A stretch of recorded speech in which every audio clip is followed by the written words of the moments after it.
Allahu Allahu Allahu Allah. 10 tanda-tanda kiamat besar yang disebutkan oleh Nabi SAW. Kata beliau, amblasnya bumi di belahan timur yang pertama, terjadi gempa besar. Sebagian ulama hadis mengatakan bagian Asia, di mana Allahu alam. Tapi ini tanda-tanda kiamat besar akan terjadi nanti. Kemudian terjadi lagi longsor bumi di belahan barat. Sisi barat bumi kita tahu wilayah Afrika dan seterusnya. Kemudian amblasnya bumi di Jazirah Arab. Ini yang dimaksud dengan amblasnya bumi, artinya longsor yang besar, yang sulit lagi untuk ditimbun, udah nggak bisa ditimbun, nggak bisa diperbaikin.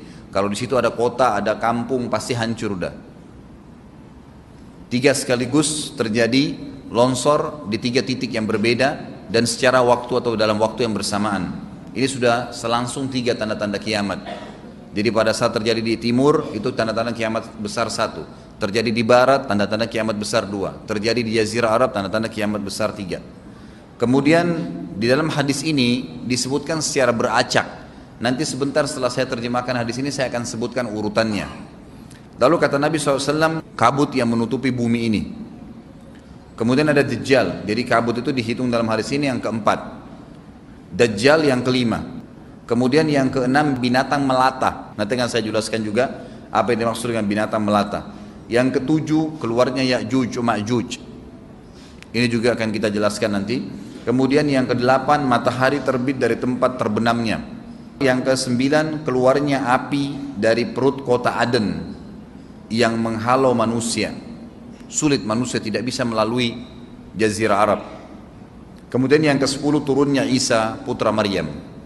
Turunnya Isa putra Maryam. Tentu saya katakan tadi hadis ini disebutkan dan disepakati oleh para ulama sifatnya teracak. Karena cukup banyak dalil-dalil yang lain yang mengurut kejadian ini. Urutan yang pertama dari 10 ini adalah keluarnya Dajjal. Ini urutan pertama. Dajjal, jemaah sekalian, adalah diambil dari kata-kata dajalah yang berarti kekacauan. Ciri-ciri Dajjal disebutkan dalam banyak hadis yang sahih adalah mata kanannya yang paling pertama rusak seperti anggur kering. Kata Nabi SAW dalam hadis sahih, ketahuilah Dajjal buta mata kanannya dan Tuhan kalian tidak buta, karena dia akan mengaku sebagai Tuhan. Kemudian dia orangnya memiliki kulit yang kehitam-hitaman serta memiliki dahi yang lebar. Setiap orang beriman bisa membaca di dahinya tertulis 3 huruf kafara. Semua orang yang ngerti tulisan Arab, tidak ngerti tulisan Arab akan bisa tahu dan baca itu kafara, kufur. Rambutnya keriting dan orangnya tinggi besar. Kata Nabi SAW, kalau kalian dengar Dajjal keluar di satu lokasi, maka menghindarlah. Walaupun kalian harus lari ke gunung, dia akan keluar membuat kerusakan selama 40 hari. Kata Nabi SAW, 40 hari itu sehari seperti setahun, sehari lagi yang kedua seperti sebulan, hari yang ketiga seperti sepekan, dan sisa harinya seperti hari kalian. Dia akan keliling muka bumi semuanya, dan kata Nabi SAW, seluruh bumi ini akan dimasuki oleh Dajjal. Tidak tertinggal satu lorong, gang, jangankan kota atau desa, kecuali Dajjal akan masuk ke dalamnya, kecuali Madinah dan Mekah.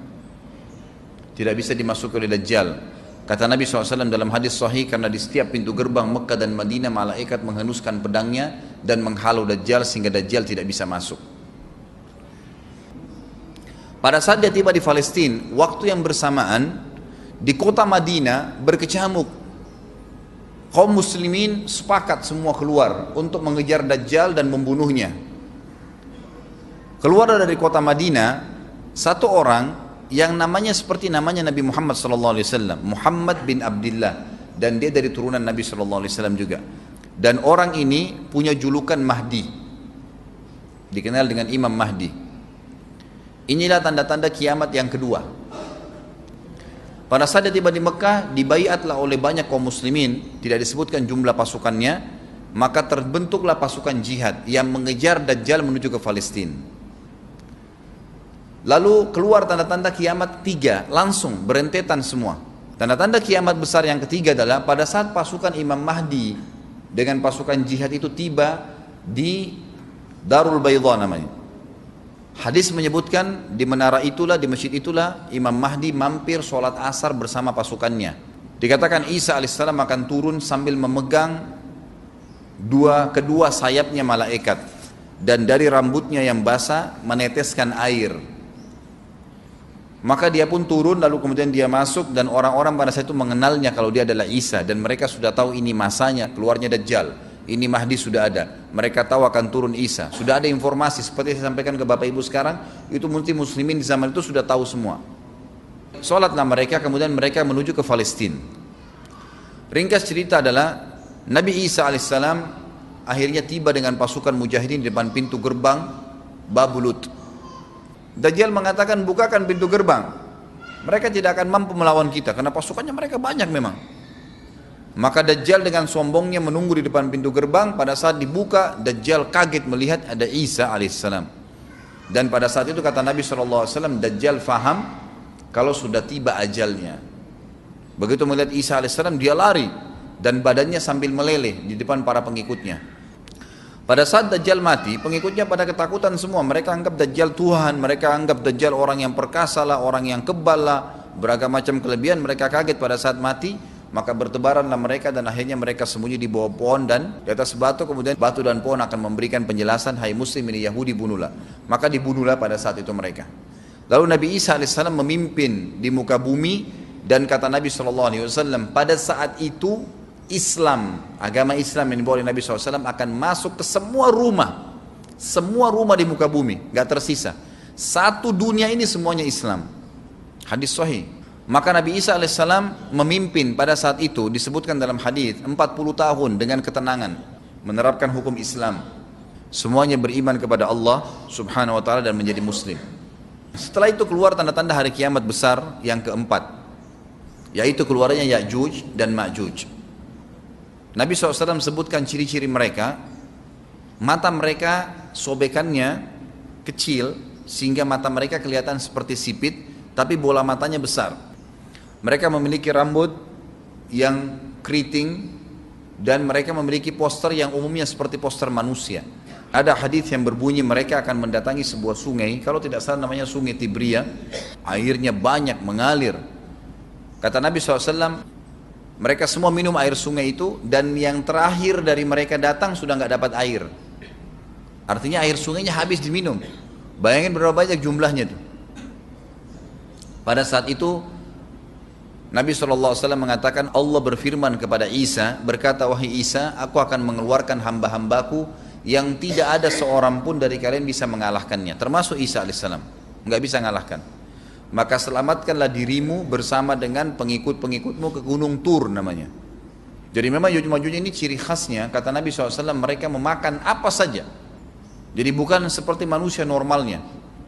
Mereka membunuh semua yang bukan seperti mereka. Sampai-sampai kata Nabi SAW tidak ada yang bisa mengalahkan mereka dan jumlah mereka sangat banyak. Salah seorang di antara mereka tahu dia akan mati kalau sudah punya 1000 anak. Kata Nabi SAW dalam hadis Bukhari, kecelakaanlah bagi orang-orang yang ada di Jazirah Arab. Kemungkinan besar makna ini adalah tempat mereka dekat dengan Jazirah Arab. Kata Nabi SAW, kecelakaan bagi orang-orang yang Jazirah Arab karena telah terbuka dari lubangnya Ya'juj Ma'juj sebesar ini. Udah kasih isyarat dengan jari ibu jari sama jari tengahnya. Artinya mereka sudah bisa melihat keluar. Pada saat mereka keluar, maka mereka akan mulai membuat kerusakan. Kata Nabi SAW di dalam hadis sahih riwayat Imam Bukhari, bahwasanya Ya'juj Ma'juj akan membunuh siapapun yang mereka temui. Bahkan pada saat mereka sudah merasa menguasai bumi, mereka melepaskan anak-anak panah mereka ke langit. Lalu Allah menurunkan anak-anak panah mereka sebagai fitnah dipenuhi dengan darah. Maka mereka berkata, kami telah membunuh semua yang ada di bumi dan semua yang ada di langit. Kata Nabi SAW, Allah lalu mengizinkan Isa untuk berdoa kepada Allah agar memusnahkan mereka. Maka Isa alaihissalam pun akhirnya berdoa, meminta kepada Allah subhanahu wa ta'ala agar mereka semua dimusnahkan. Maka pada saat itu pun Allah subhanahu wa ta'ala menurunkan kepada mereka hama. Sebagian hadis menyebutkan serangga kecil seperti cacing. Banyak sekali yang menimpa tubuh-tubuh mereka. Setiap orang satu. Dan itu membuat mereka mati. Kemudian setelah itu Isa alaihissalam memimpin lagi di muka bumi sampai beliau meninggal.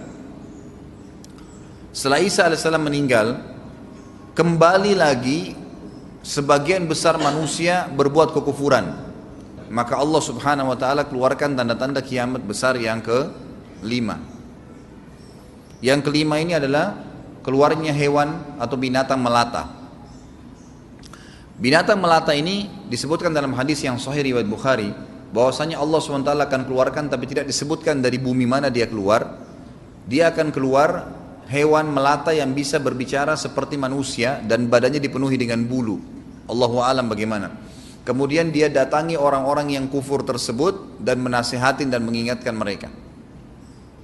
Yang tidak mau beriman, dalam hadis dikatakan dicap oleh hewan tersebut. Allahu a'lam dicap seperti apa, sehingga ketahuan mana yang kafir, mana yang beriman.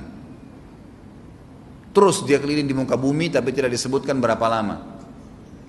Lalu kemudian Allah lenyapkan si dabbah ini. Kemudian datang tanda-tanda kiamat yang ke-6. Tanda-tanda kiamat yang ke-6, 6, 7, 8. Itu berentetan semua. Longsor besar di timur, di barat, dan di jazirah Arab. Ini tanda-tanda kiamat terjadi serentak. Sudah 8. Kemudian terjadi yang ke-9, keluarnya api dari negeri atau dari kota Aden. Kota Aden ini di Yaman ya.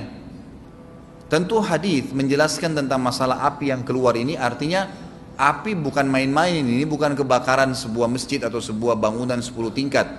Api ini bisa menghalau manusia untuk jalan karena panasnya. Sebagian riwayat menjelaskan api tersebut akan berdiri seperti gunung yang besar dan dari seluruh pelosok dunia bisa kelihatan. Kita bisa bayangkan bagaimana itu. Yang akhirnya akan menggiring atau menghalangi orang-orang untuk jalan, susah. Sebagian ulama hadis mengatakan mereka nggak bisa jalan, tidak bisa ada penerbangan, tidak bisa ada orang jalan karena panasnya bumi ini dari api tersebut. Dan itu memang kemungkinan besar akan keluar satu waktu, Allahu a'lam kapan. Dan yang terakhir tanda-tanda kiamat sebelum ditiup sangkakala adalah terbitnya matahari dari tempat terbenamnya. Dan ini sudah terakhir sekali. Makanya kata Nabi SAW, taubat akan diterima sebelum matahari terbit dari tempat terbenamnya. Artinya selama yang lain itu masih ada, masih bisa taubat. Kalau sudah itu sudah sulit. Ini tanda-tanda kiamat. Sebagian ulama memasukkan tanda-tanda hari kiamat kecil, ada yang masukkan tanda-tanda kiamat besar. Ada dua hal. Yang pertama itu adalah keluarnya Dzu Suwakatain. Ada orang dari negeri Habasyah dikenal dengan Dzu Suwaka. Dzu Suwaka ini sak artinya betis. Diberikan julukan Dzu Suwaka karena betisnya sangat kecil. Orang ini Bapak Ibu sekalian, kata Nabi SAW, akan menghancurkan Ka'bah. Dan kata para ulama pada saat itu memang manusia sudah sunyi, nggak ada lagi yang datangin Ka'bah, orang-orang sudah lalai gitu kan. Keluarlah orang ini. Makanya sebagian ulama masukkan dia tanda-tanda kiamat sebelum terbitnya matahari dari tempat terbenam. Ditambahkan ini yang ke-11 gitu, atau ini yang ke-10, terbitnya nanti kiamat yang ke-11. Kata Nabi SAW, dia akan mencabut batu-batu Ka'bah satu persatu sampai rata dengan tanah. Dan saya sedang dilihatkan oleh Allah sekarang bagaimana pada saat dia mencabut batu itu. Hadis sahih riwayat Bukhari Muslim. Yang terakhir, yang kedua, yang berhubungan juga dengan tanda-tanda kiamat, ada yang memasukkan kiamat kecil, tapi ini lebih dekat dengan kiamat besar. Orang yang terakhir meninggal itu adalah orang dari asli suku Madinah yang sedang mengembala kambing. Kata Nabi SAW, orang yang terakhir meninggal dari kalian kalangan manusia, semua orang sudah mati, tinggal dia sendiri, tapi dia nggak tahu. Dia lagi mengembala kambing. Kemudian dia masuk dengan gembalanya ke kota Madinah, ditemukan semuanya tidak ada kehidupan. Nggak ada orang, nggak ada binatang, nggak ada apa-apa, tinggal dia sendiri. Pada saat dia meletakkan telapak kakinya di kota Madinah, maka pada saat itu dia meninggal. Dan inilah manusia terakhir meninggal sebelum ditiup sangkakala terakhir. Allahu a'lam.